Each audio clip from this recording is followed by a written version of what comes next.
Welcome to the Section 3 Technical Assistance Training for Contractors.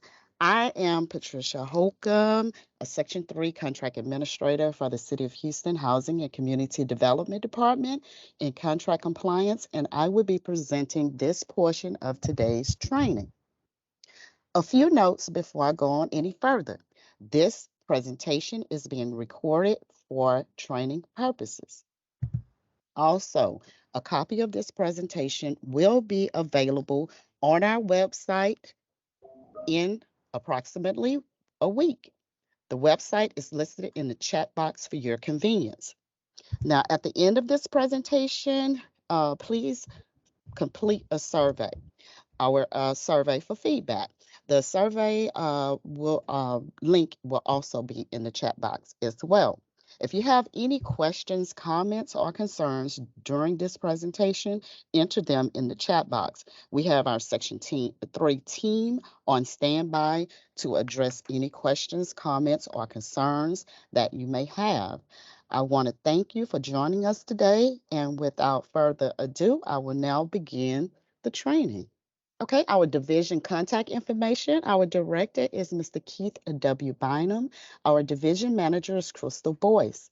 We're located at 2100 Travis Street on the 9th floor. And zip code is 77002. And this is our website.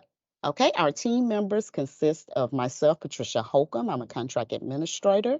And then we also have Tiffany Wyatt. She's the senior contract administrator. The topics that I will be discussing today will include the Section 3 purpose, Section 3 benefits, definitions, Section 3 threshold, numerical goal requirements, Section 3 business concerns, the Section 3 worker and targeted workers, our Section 3 directories, our application processes, our e-bid, EOA, and bid tabulations, our post-award activities.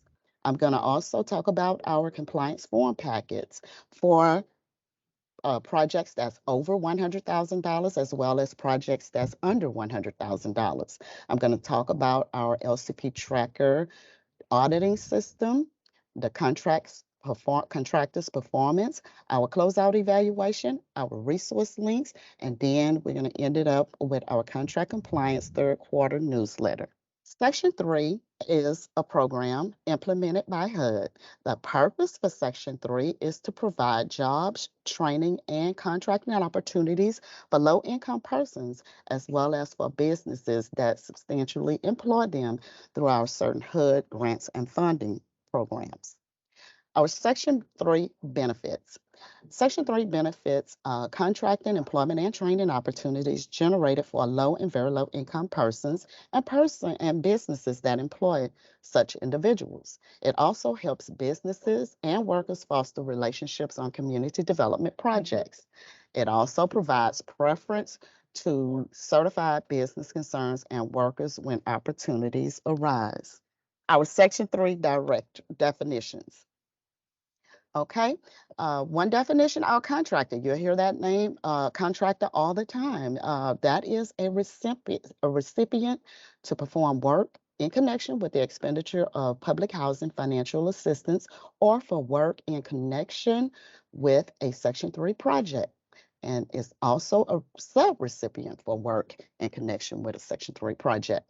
Okay, a subcontractor is defined as any entity that has a contract with a contractor to undertake a portion of that contractor's obligation to perform the work in connection with the expenditures of public housing financial assistance or for Section 3 project.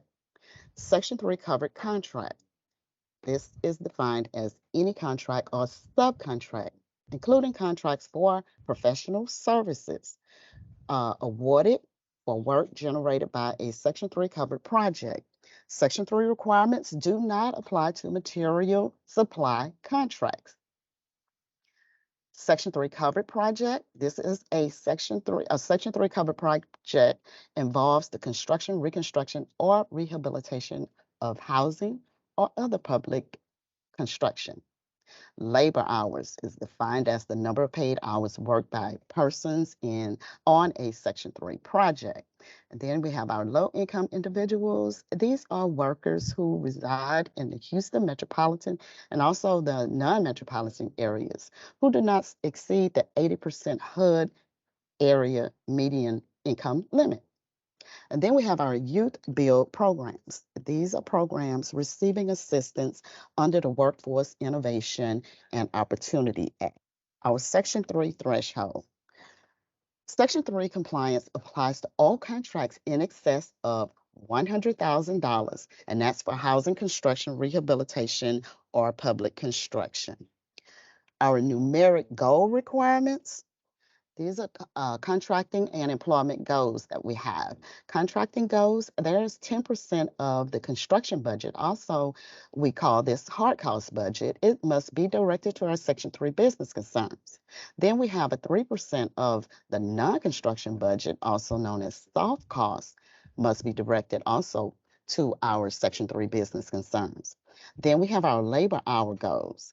That's 25% of all labor hours performed must be by Section 3 workers, and 5% of all labor hours performed must be by Section 3 targeted workers.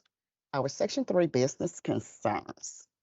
Okay, our Section 3 business concern. A Section 3 business concern is a business that meets at least one of the following criteria documented within the last 6-month period.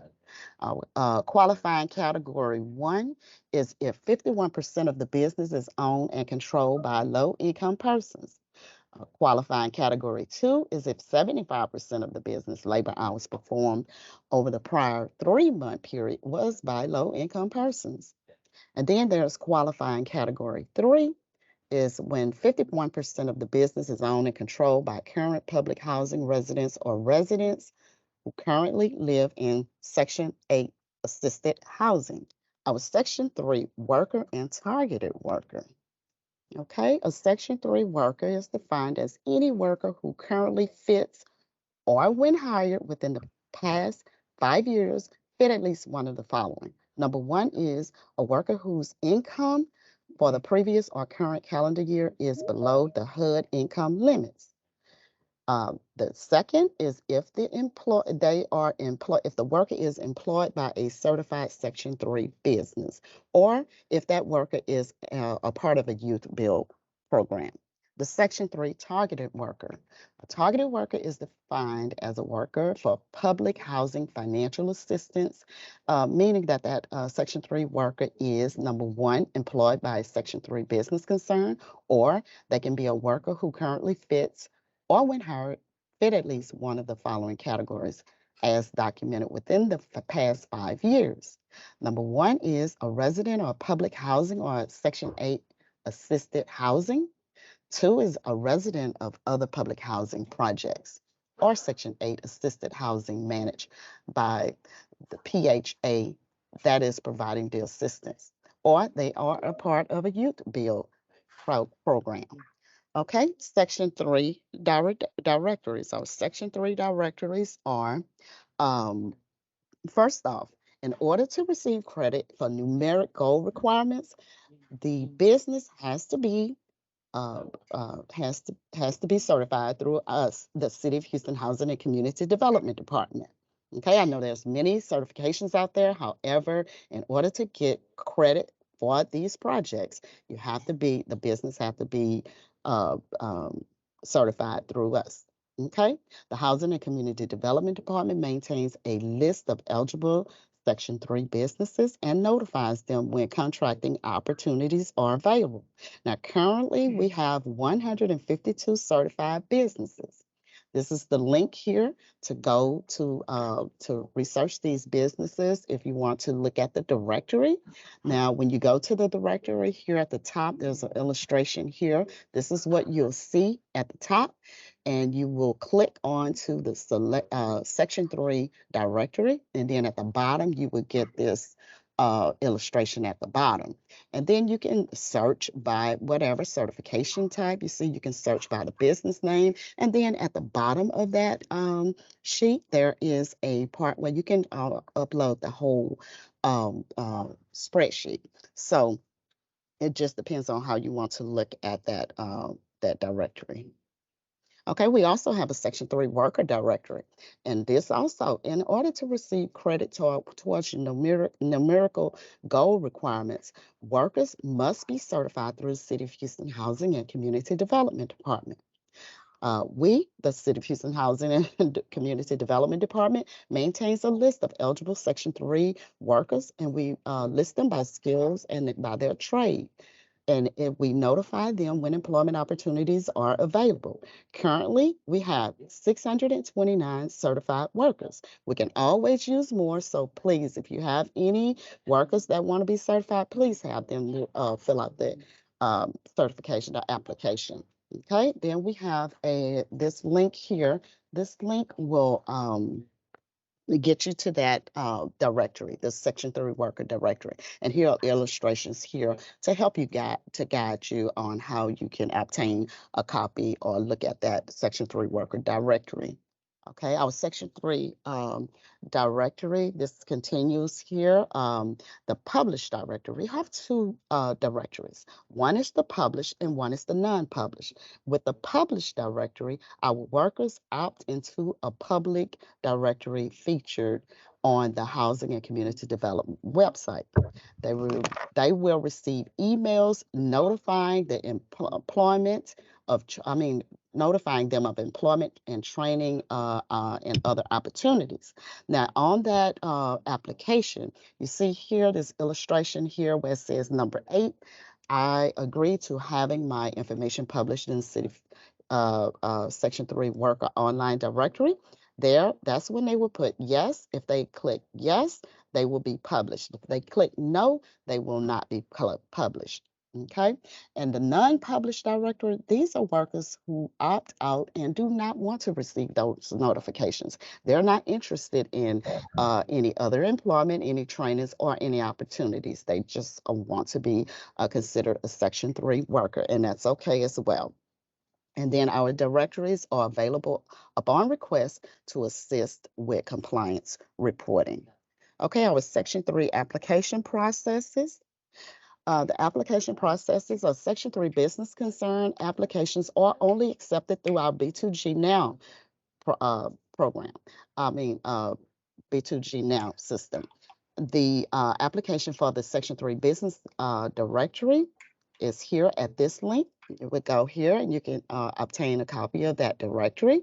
Then we also have our Section 3 worker applications. They are to be completed via link, and that's here at this link right here. And just like we said, you will be able to obtain a copy of this PowerPoint presentation in approximately a week. So no need to write all this down. You will be getting all this. Okay.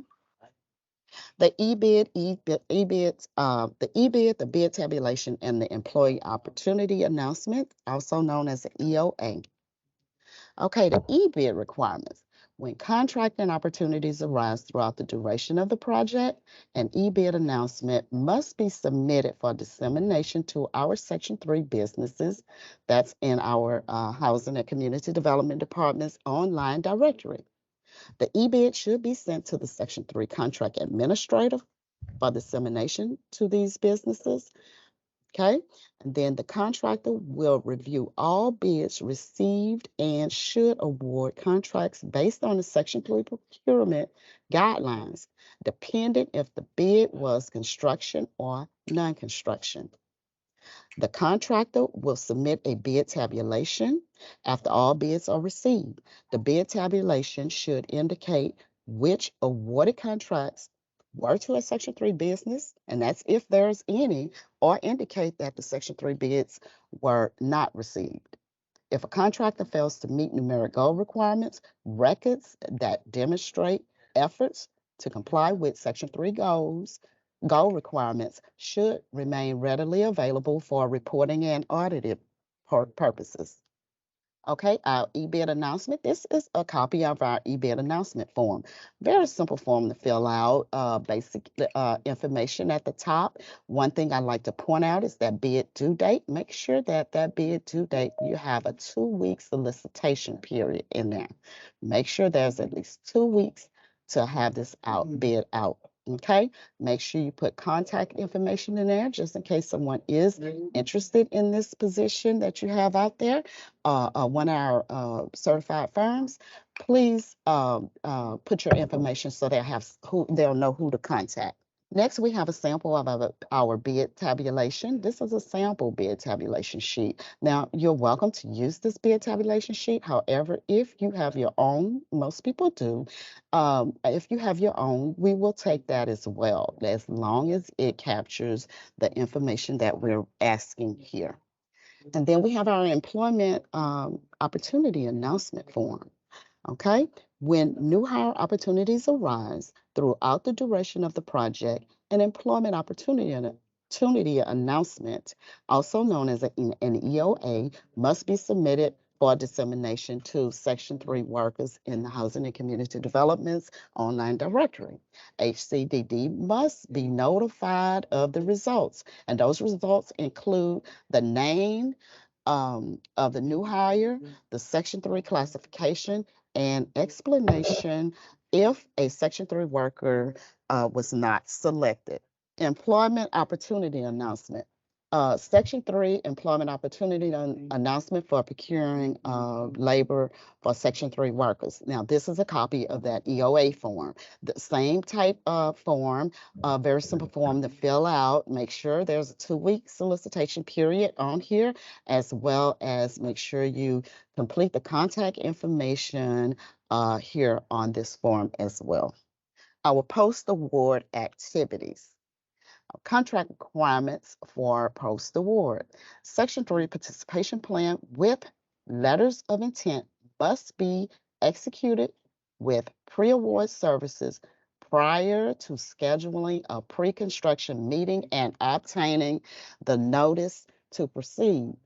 A pre-construction meeting will be held with the owner's developer and prime contractor to discuss program rules and compliance expectations. Contract compliance personnel and subcontractors are strongly encouraged to attend this pre-construction meeting. This will ensure compliance requirements are understood before project activity commences. The Section 3 covered contracts must include the new federal regulations. That's Chapter 24 of the Code of Federal Regulations, Part 75. This is for contracts, basically for contracts over $100,000. Okay. We would need a DR17 multifamily. DR17 multifamily projects must include the workforce provision Appendix 15. Then we have the Federal General Services Administration System for Award Management, also known as SAMS, and the Texas Controller Search results for each contractor and subcontractor performing on the project is required at the execution of the contract and annually. Now, with this SAM.gov search and the Texas Controller search, we would need, when you saving your PDF, in order to upload it in LCP Tracker, make sure that those searches have your header on. That way you can have it date stamped when this search was conducted. To ensure all contractors comply with numeric goal reporting requirements and review documents for accuracy before submitting. Report and submit any contract changes and or change orders in LCP Tracker. That's very important. Also, post the Section 3 signage on site in a size visible to the public. This is a copy of the signage. It has to be visible to the public. So at street level, they need to be able to see the sign. If you need a copy of the sign, we have this, we can send you a copy. You can blow it up. You can just, as long as it's visible to the public at street level. The compliance form packet. This is for contracts greater than $100,000. Okay. This is just an illustration of our conflict of interest disclosure form. This is one of our forms that we would need annually.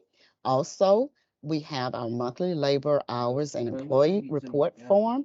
We have these forms, and we have also done an extra step when we have sent out templates of this form. That way, you can only put minimal information up at the top, and it would go ahead and calculate your percentages. So you don't have to worry about those percentages. We have a formula in there where we can calculate those percentages. I don't know, someone needs to mute their mic. I keep hearing feedback. But okay, our compliance form packets over $100,000. Compliance forms must be submitted by contractors and or subcontractors no later than 5 business days from the execution of the contract agreement. Initial requirements are include a compliance cover sheet. This sheet captures vital contractor and subcontractor information, and it is used to set up in various systems. Start a work notice. This is a form that must be submitted when work commences. We have a request for contractor or subcontractor clearance. This is a form that is a verification that the contractors and subcontractors are eligible to perform on federally funded projects. Then we have that form again, that SAMS.gov result form. This is a verification that contractors and subcontractors are not on the excluded parties list. Remember, again, that form has to be date stamped. So make sure you put your headers on when you saving your PDF. Then we have the Texas Controller form. This is a verification that the contractors and subcontractors are not on the debarred vendor list. This also needs to be date stamped. Okay, we have the conflict of interest form. This is a form that verifies that the owner or the owners, the developer, contractors, and subcontractors have no conflicting relationships. Now, the Texas Controller result and the conflict of interest, just like I said, these are annual reports or forms that need to be submitted annually.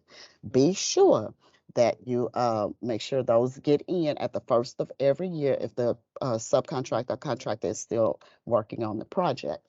Okay, we have a contractor Section 3 compliance certification form. This is a form that must be completed by the contractors and subcontractors acknowledging to abide by the Section 3 regulations. That's again that Chapter 24 of the Code of Federal Regulations, Part 75.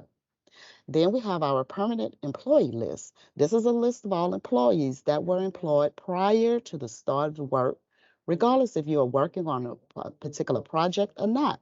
Submit this form once unless a change occurs. We also have a first source hiring agreement form.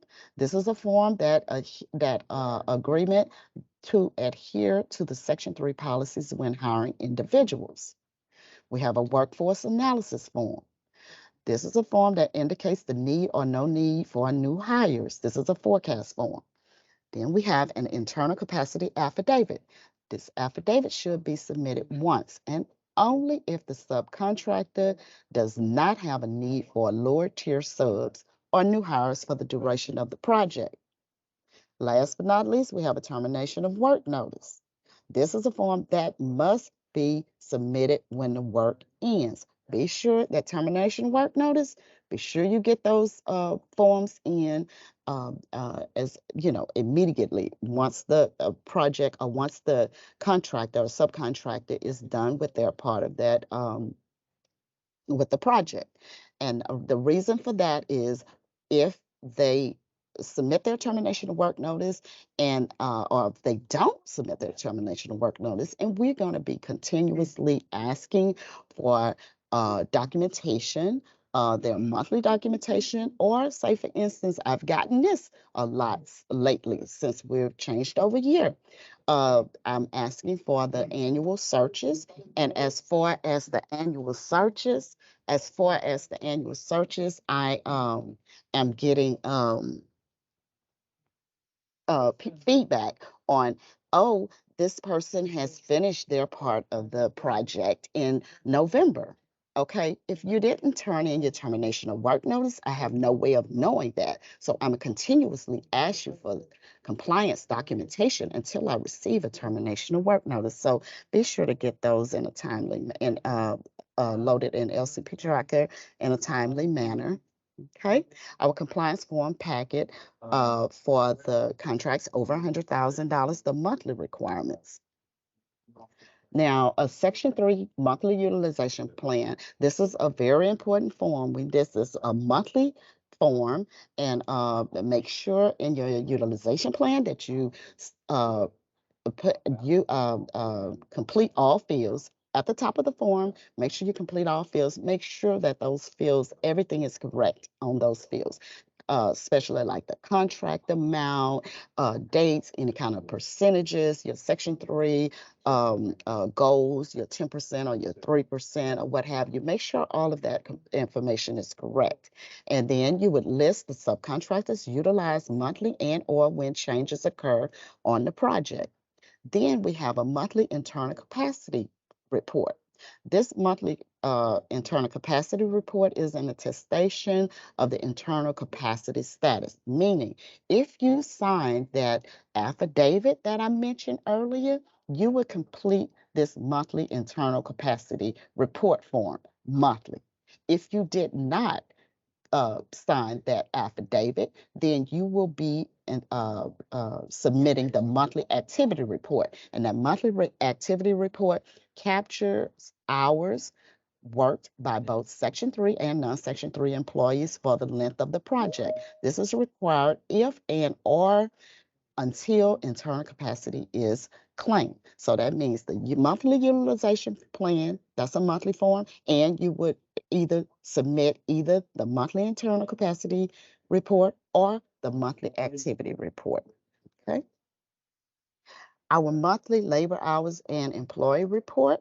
This is for contracts. Let's see here. The Section 3 program rules stipulates 25% of the total project labor hours must be performed by Section 3 workers, and 5% of the total project labor hours must be performed by Section 3 targeted workers. This is required by all project types in effect for any contracts executed on or after July 1st, 2021. Now, any contracts that was executed prior to July 1st, 2021, they are subject to the 10% labor hour requirement. And this is an illustration here over to the side of that form. Again, make sure you fill out everything at the top of the form, basically the reporting month, the project name, and who's reporting. And then you would enter your total number of employees and your total project labor hours. Now, if you have any Section 3 workers, you would complete that form, that Section A. You put their name, their Section 3. Now, this is really important. Their Section 3 certification number. We would need you to include that number. You would look on our Section 3 directory. If you can't find it, you would contact your contract administrator and we would assist you in finding that number. And you would include all that into these fields here. And then with the template that we give, it would automatically calculate your grand total and complete your percentages at the top of the form, okay? And then if you have any Section 3 targeted workers, you would include their information at the bottom on B. Our compliance form packet for contracts less than $100,000, okay? Contracts under $100,000 are not subject to Section 3 requirements. Contracts with contracts less than $100,000 are only required to submit the below documents. And those documents include a start of work notice, the SAMS.gov search results. Now make sure on your SAMS.gov, again, make sure it's date stamped, as well as you search the business name separately, the owner's name, as well as the company's employee identification number. Now, I've seen some that would submit in the search box, they would put the business name, owner name, and EIN all in that one box at one time. No, we need you to do them separately, okay? And then we have the conflict of interest form. That's again an annual form, and this Texas Controller debarred vendor search. Okay, that's the Texas Controller debarred vendor search. That's remember that's a date stamped document as well. Okay. And then we have a contract agreement. We have to have a contract agreement, and the contract agreement has to have the date, it has to have the scope of service, it has to have signatures, it has to have the contract amount. Okay, you can submit a contract agreement or you can submit a purchase order, it'd be fine, as long as it captures the information that we need. Okay, then you would submit a confirmation of contract contractor contract amount form. We call it COSCA because it's a tongue twister. But yeah, that COSCA form will have to be submitted as well as a termination of work notice. Now, with that COSCA form, however, should your contract increase to $100,000 or above, compliance with Section 3 requirements will be enforced at that time. Okay, this is a copy of our start of work notice. Very simple form to fill out. Basic information here, but the main thing is that start of work date. Do not submit a start of work notice with to be announced. That is unacceptable. We cannot accept that. If you don't know the start of work date as of yet, then wait till you find out the start of work date and then submit that form. Okay, this form is required for the prime contractor, the subcontractors, and the lower tier subcontractors. This form indicates to the assigned contract administrator when to begin monitoring and collecting applicable compliance documents from the prime contractor, subcontractors, and lower tier subcontractors. Okay, this is a request for prime contractor or subcontractor clearance form.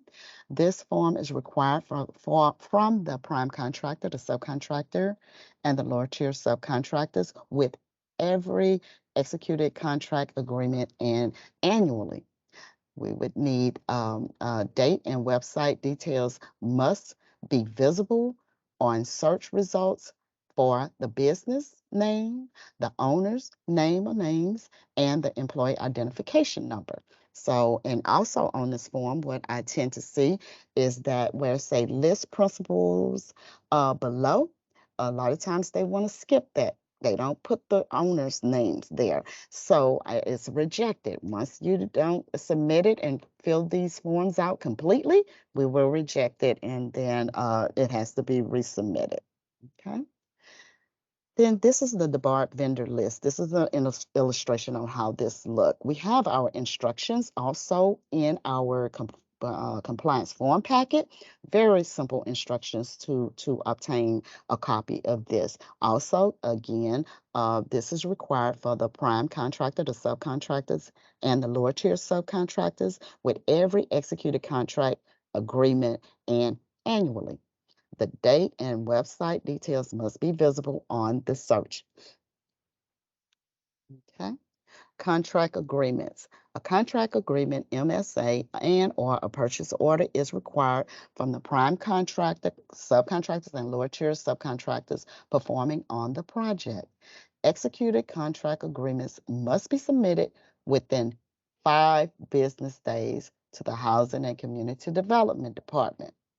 All executed contracts must include this: a date, the contracting party's business names, a contract amount, the scope of work, signatures and dates for the prime subcontractor and/or lower tier subcontractor. And then for the single family projects, we would need addresses of the homes.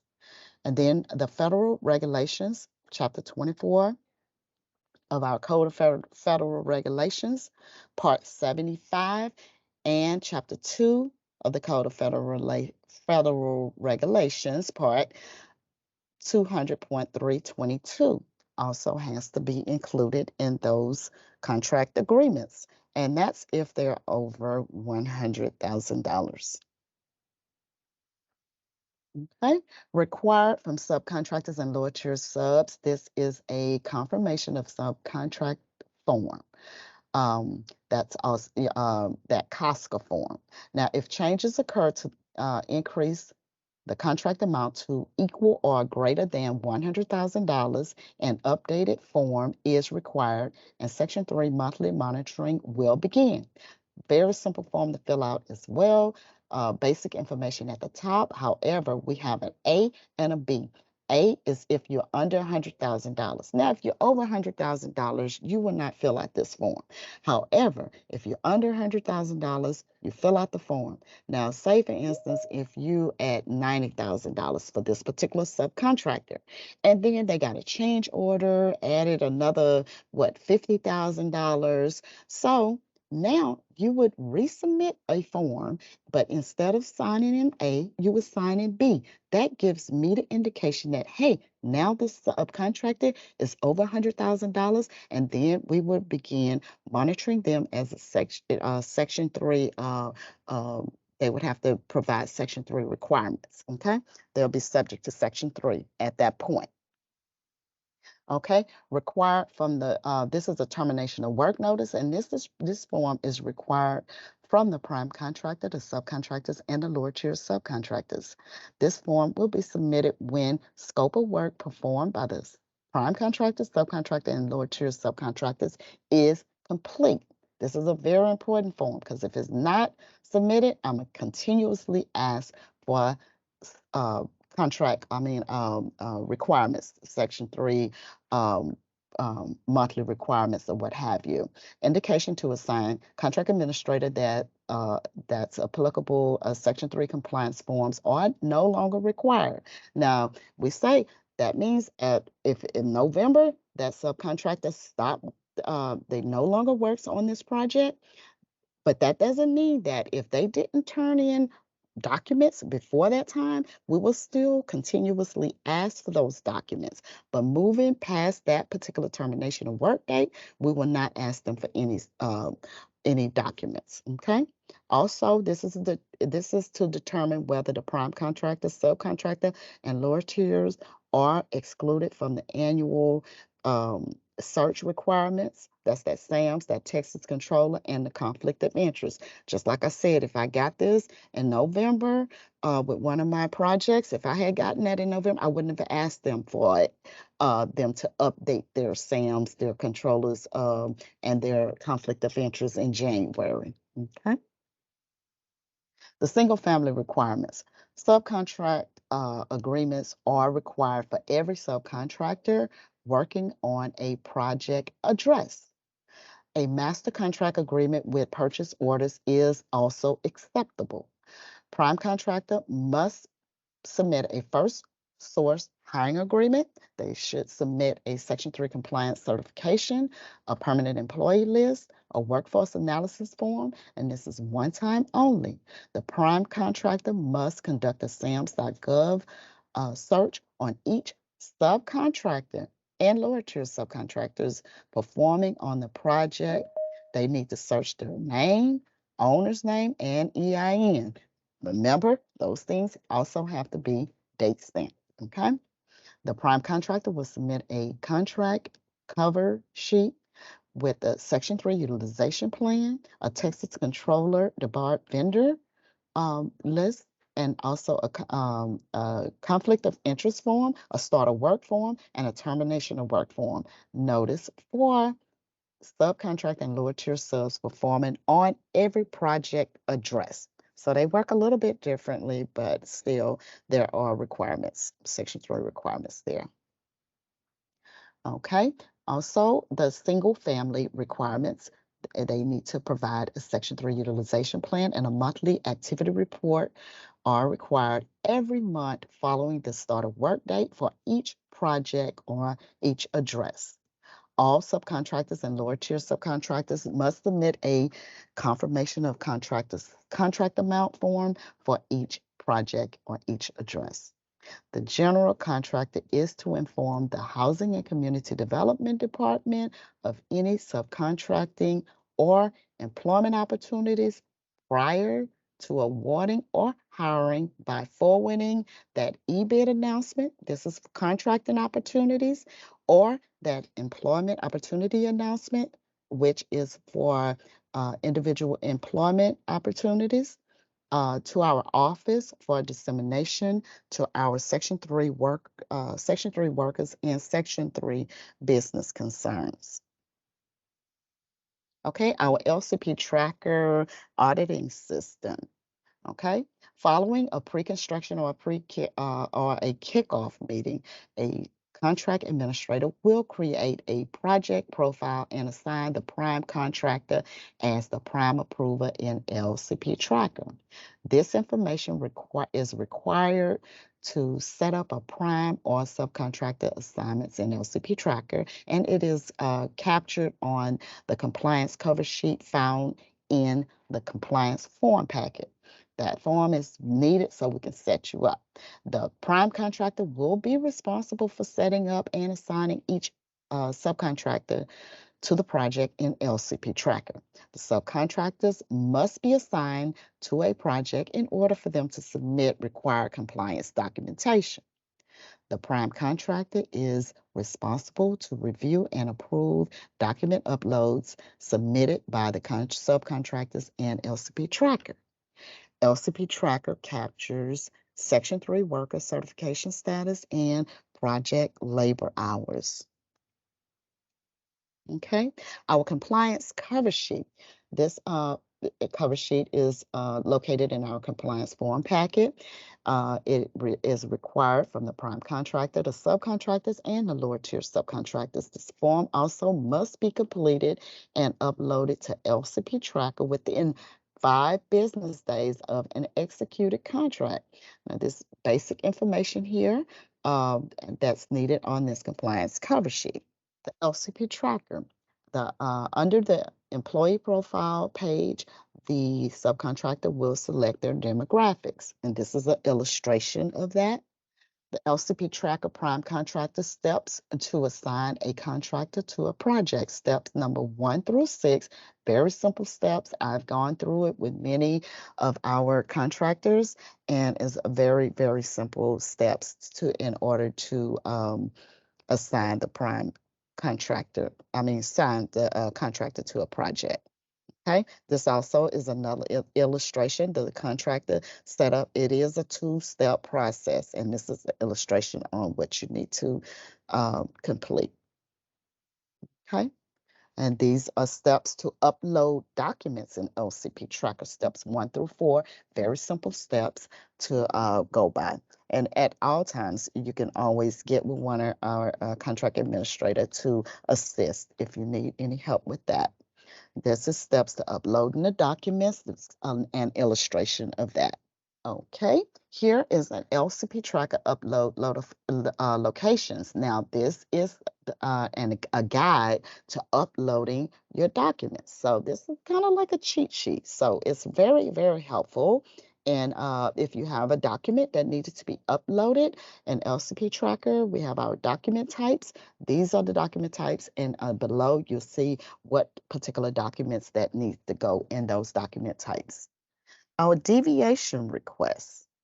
A deviation request is required to add or remove a certified Section 3 business from the approved Section 3 participation plan. Okay, a written request from the prime contractor must be submitted to the assigned contract administrator for review to deviate from the approved Section 3 participation plan. Can't just move them, it has to be in these steps. Okay, the prime contractor must provide evidence to confirm subcontractor was notified and acknowledges the deviation process. The deviation request must include the who, what, when, and why. Ongoing monitoring. Ongoing monitoring for site visits. Site visits will be conducted randomly to monitor project activities and contractors' participation. The prime contractor will be notified of any items identified as non-compliant with a time frame for correction by the 5th of every month. You will be receiving a compliance status report. Okay, the Housing and Community Development Department contract administrators are required to submit reports to the General Land Office and HUD quarterly and annually that captures Section 3 workers and targeted workers executed contracts and Section 3 businesses with construction and non-construction related contracts. Submission of required compliance documentation in a timely manner is crucial to ensure accurate and reliable reporting. Contractors' performance. Okay. Compliance red flags. Now, these are things that you do not want to do. And if you do, you want to clear them up. Okay. Unresponsive prime contractors and compliance administrative personnel.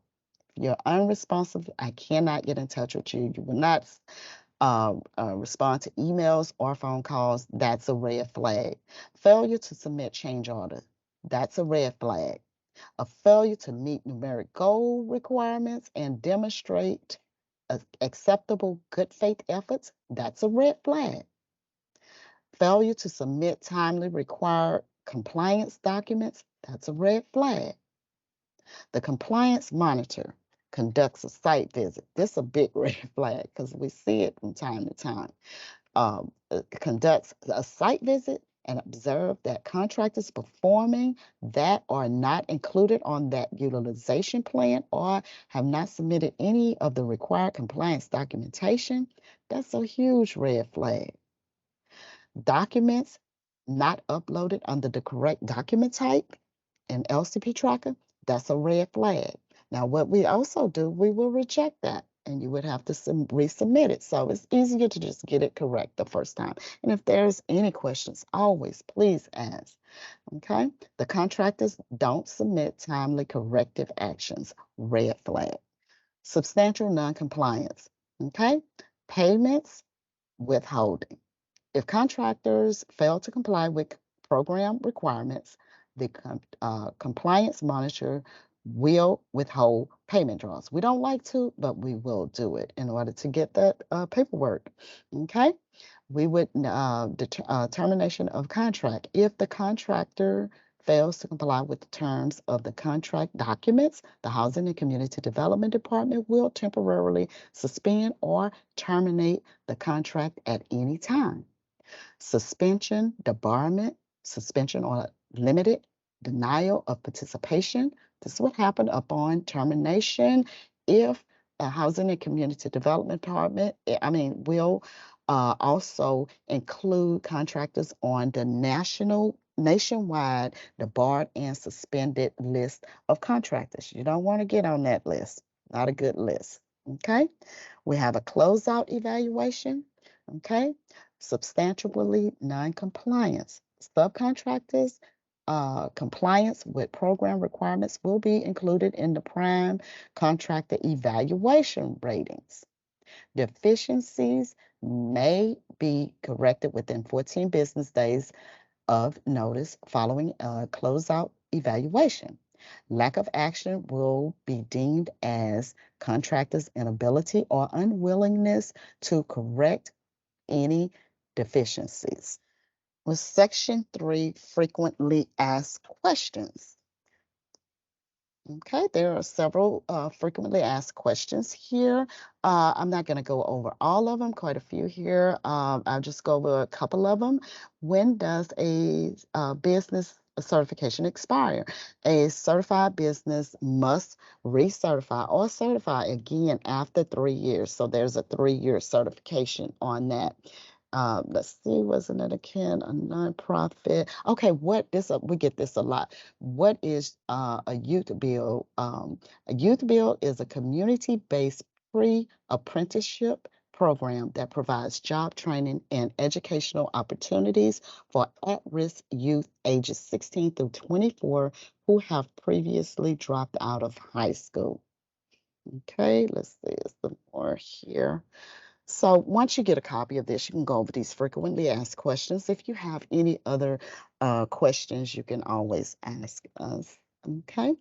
Resource links. Here's some resource links and that is very helpful. This is HUD, our federal regulations. We have our Section 3 frequently asked questions and our Housing and Community Development Department Section 3 website. Okay, I don't think I have any time for any comments and questions. However, if you have included your comments and questions in the chat box, we had Tiffany on standby. She was answering all those questions. And at any time, you can definitely contact myself or Tiffany as far as any if you have any questions. We have our information was dropped in the chat box as well. Okay. All right, this concludes the Section 3 portion of this technical assistance training. Okay, and remember, please complete the survey for feedback. The link to the survey is noted in the chat box. Also, a copy of this presentation will be available on our website in approximately a week. This website is also noted in the chat box for your convenience. Remember that the key to compliance is communication. Okay, next we will have the MWSBE Technical Assistance Training, and that will begin at 10:30. Okay, again, thank you for joining us today. And I'm sorry, the Technical Assistance Training, the MWSBE, will be conducted by Taisha Booker. Okay, thank you.